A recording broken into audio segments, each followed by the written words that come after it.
கழுத்தாட்டினால் என்னென்னமோ செஞ்சால் யாரும் எவருமே பேசுவதில்லை. இதற்கு மேலே பேச மாட்டான்.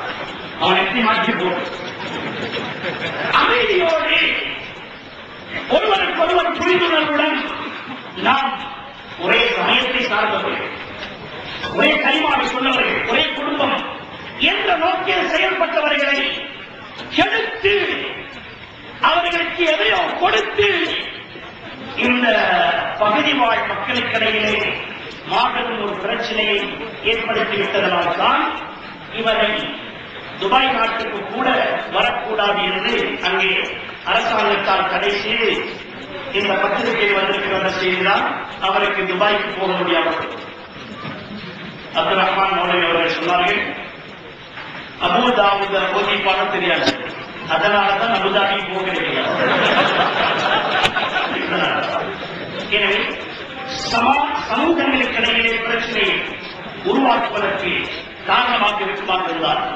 அந்த அரபு நாடுகளே வர வேண்டாம் என்று கனவு அடைத்தது. அப்படியானால் நம் நாட்டுக்குள்ளே ஏன் நுழைந்தார், எப்படி நுழைந்தார், எதற்காக நுழைந்தார்?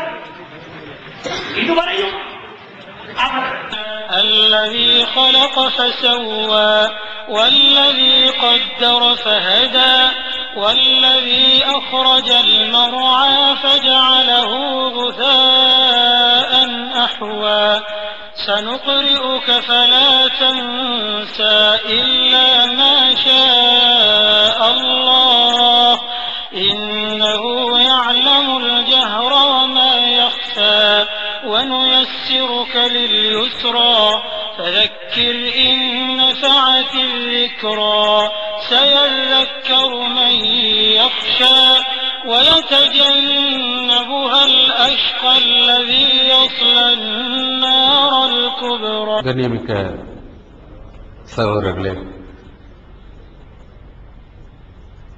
கடந்த சில நாட்களாக